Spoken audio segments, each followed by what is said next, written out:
ఆ తర్వాత తెలంగాణ రాష్ట్రంలో 10 సంవత్సరాలు ప్రభుత్వాన్ని నడిపిన వాళ్ళే ఇవాళ 18 నెలలు తిరగక ముందే ఈ ప్రభుత్వాన్ని నిందిస్తూ దూషిస్తూ వీధి నాటకాలతోని బయలుదేరారు.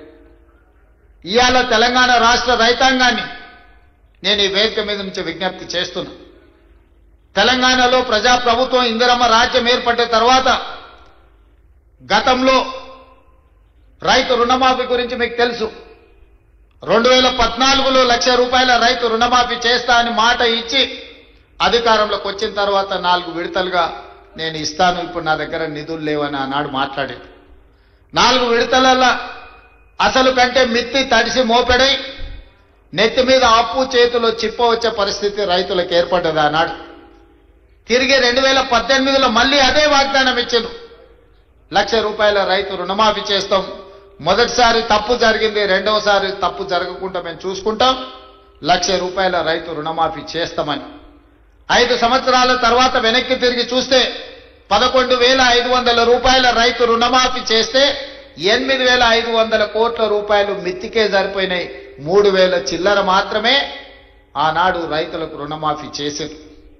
2 విడతలుగా మొత్తం లెక్క గడితే 10 సంవత్సరాలు 2 విడతలు ఆనాటి ప్రభుత్వం రైతులకు సరాసరిగా అందించింది 16-17 వేల కోట్ల రూపాయలకు ఎక్కువ ఇవ్వలేదు. కానీ మొదటి సంవత్సరంలోనే ప్రజాప్రభుత్వం మీ ఆశీర్వాదంతో వచ్చిన తర్వాత ఎన్నో ఇబ్బందులు ఉన్నా 10 సంవత్సరాలలో ఆనాడు వాళ్ళు చేసిన విధ్వంసం 100 సంవత్సరాలైనా కోలుకోలేని పరిస్థితికి తెలంగాణ రాష్ట్రాన్ని నెట్టేశారు.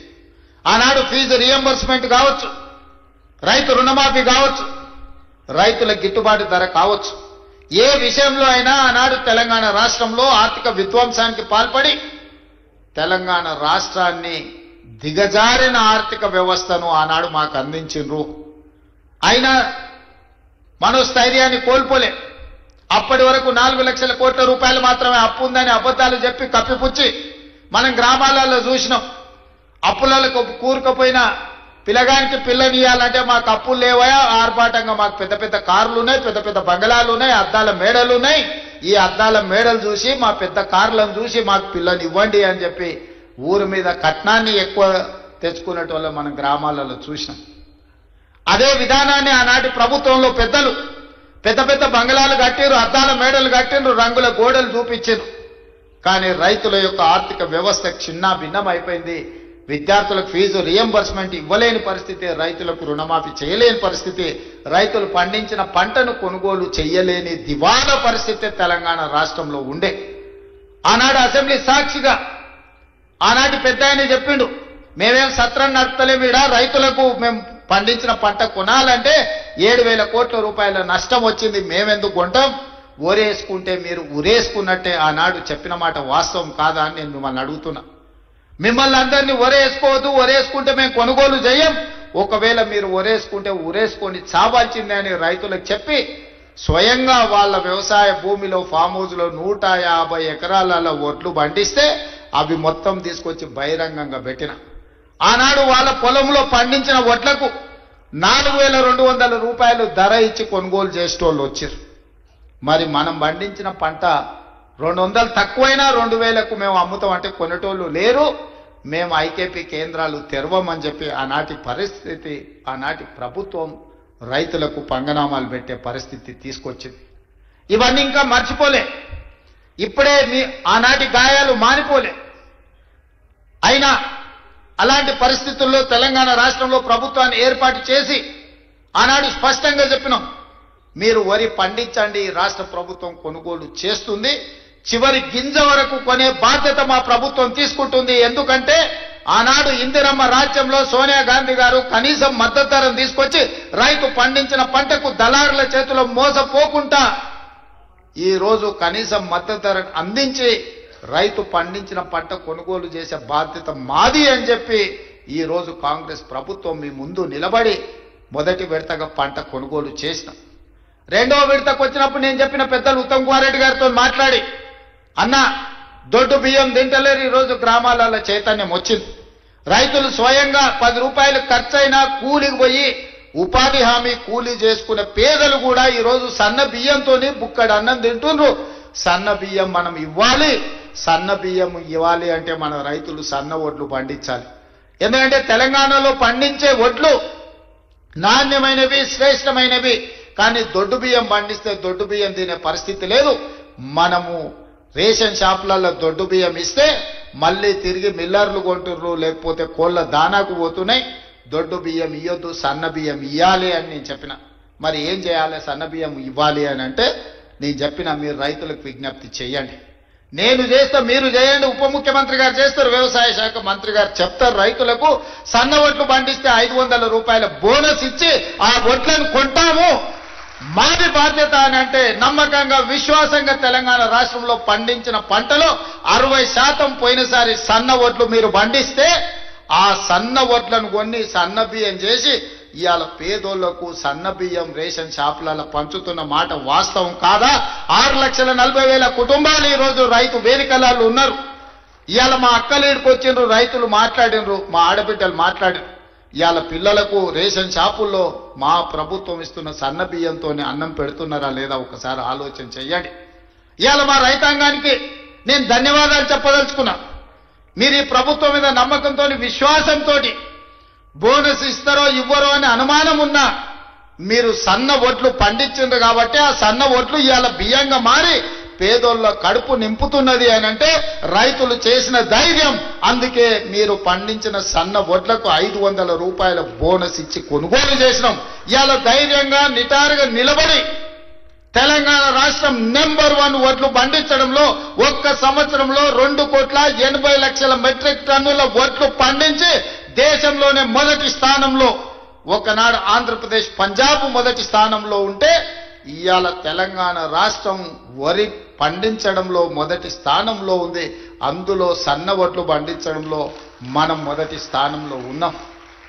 ఇవాళ మన రైతుల శ్రమ ఊరికపోలే. ఇవాళ మీరు కష్టపడి పండించిన సన్న వడ్లు బియ్యంగా మారి పేదోళ్ళ కడుపు నింపుతున్నాయి అని అంటే ఇంతకంటే రైతుల కళ్ళల్లో ఆనందం ఏముంటుంది? తెలంగాణ రాష్ట్ర ముఖ్యమంత్రిగా, మీ సోదరుడిగా ఇంతకంటే విజయం ఏముంటుందని చెప్పి నేను ఈ సందర్భంగా మిత్రులారా మిమ్మల్ని అడుగుతున్నా. అందుకే ఇవాళ రకరకాల ఇబ్బందులు ఉన్నాయి. చాలా మంది ఈరోజు మా బిల్లులు రాలేదంటున్నారు. అక్కడక్కడ మా సర్పంచులు రణగొన ధ్వని చేస్తున్నారు మా బిల్లులు రాలేదని. నేను మా సర్పంచ్ మిత్రులను అడుగుతున్నా, అయ్యా నేను వచ్చే నాటికే మీ కాలం అయిపోయింది సర్పంచుల పదవి. మీ సర్పంచ్ పదవులు, మీ సర్పంచులుగా చేసిన పనులు మా హయాంలో చేయలే. ఆనాడు మీరు పనిచేస్తే ఆనాడు బిల్లులు చెల్లించండి. ఆయన మీలాంటి బిల్లులు చెల్లించని 1,29,000 కోట్ల రూపాయలు నా నెత్తి మీద అప్పు మోపి పొయ్యిండు. మొయ్యలేనంత భారం, నడుము వంగిపోయే పరిస్థితి ఉంది. దాదాపుగా 60,000 కోట్ల రూపాయలు కాంట్రాక్టర్లకు బిల్లులు పెండింగ్ పెట్టిపోయిండు. ఉచిత కరెంటు బిల్లులు 20,000 కోట్లు విద్యుత్ శాఖకు పెండింగ్ పెట్టిపోయిండు. ఇట్లా చెప్పుకుంటూ పోతే ఫీజు రియంబర్స్మెంట్, షాదీ ముబారక్, కళ్యాణ లక్ష్మి ప్రతి దగ్గర దొరికిన కాడల్లా అప్పు చేసిండు, అందిన కాడల్లా టోపీ పెట్టిండు. మొత్తానికి 8,29,000 కోట్ల రూపాయల అప్పు నా నెత్తి మీద మోపి బట్టి విక్రమార్క గారి నడుము వంగిపోయే పరిస్థితి రాష్ట్ర వ్యవస్థను, ఆర్థిక వ్యవస్థను మాకు అప్పచెప్పిండు. ఇన్ని అప్పులు, ఇన్ని తప్పులు చేసి ఇంకా ఇవాళ రోడ్ల మీదకి వచ్చి అడ్డమైన మాటలు మాట్లాడుతున్నారు. ఇవాళ వాళ్ళు చేసిన అప్పులను, వాళ్ళు చేసిన తప్పులను సరిదిద్దడానికి రోజుకు 18 గంటలు పనిచేసిన సరిపోని పరిస్థితి. ఈ నేపథ్యంలో ఈరోజు సర్పంచులు ఒక పక్కన ఫీజు రియంబర్స్మెంట్, ఇంకొక పక్కన ప్రభుత్వ ఉద్యోగులకు పాపం 35 ఏళ్లు కష్టపడి ఉద్యోగాలు చేసి వాళ్ళు దాచిపెట్టుకున్న పైసలు, వాళ్లకు రిటైర్మెంట్ బెనిఫిట్స్ ఇవాళ 12,000 కోట్ల రూపాయలు బకాయిలు పెట్టిపోయిండు. ఎవరైనా నమ్మకంగా ప్రభుత్వం దగ్గర పనిచేసి 35 సంవత్సరాల తర్వాత రిటైర్ అయిపోతే రిటైర్మెంట్ బెనిఫిట్స్ ఇవ్వాల్సిన పరిస్థితి ఈరోజు రాష్ట్ర ఆర్థిక వ్యవస్థ దెబ్బతిన్నది. ప్రభుత్వ ఉద్యోగస్తులకు, ఒకప్పుడు ప్రభుత్వ ఉద్యోగస్తులకు 1వ తారీఖు నాడు రిజర్వ్ బ్యాంకు నుంచి సరాసరి వాళ్ళ ఖాతాల్లోకి జీతాలు వెళ్ళేది. గత ప్రభుత్వంలో విడతల వారిగా ఇన్స్టాల్మెంట్లు జీతాలు ఇవ్వాల్సిన పరిస్థితి నుంచి 1వ తారీఖు నాడు జీతాలు ఇచ్చే పరిస్థితికి మనం తీసుకొచ్చినాం. ఒక్కొక్కటిగా సరిదిద్దుతున్నాం, ఒక్కొక్క వ్యవస్థను ప్రక్షాళన చేస్తున్నాం. ఈ రోజు ఉన్న కష్టాలకు ప్రభుత్వ ఉద్యోగులకు రిటైర్మెంట్ బెనిఫిట్స్ ఇవ్వాలంటే కష్టంగా ఉంది. విద్యార్థులకు కాలేజీలకు ఫీజు రియంబర్స్మెంట్ ఇవ్వాలంటే కష్టంగా ఉన్నది. షాదీ ముబారక్ కళ్యాణ లక్ష్మిని అమలు చేయాలంటే కష్టంగా ఉన్నది.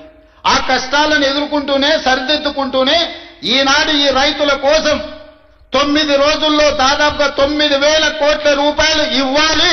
అగ్రికల్చర్ యూనివర్సిటీలో మీతో కలిసి ఈ రైతులకు వ్యవసాయం దండగ కాదు, వ్యవసాయం పండుగ చెయ్యాలి. వ్యవసాయం అంటే 10 మందికి సాయం చేసే వృత్తి.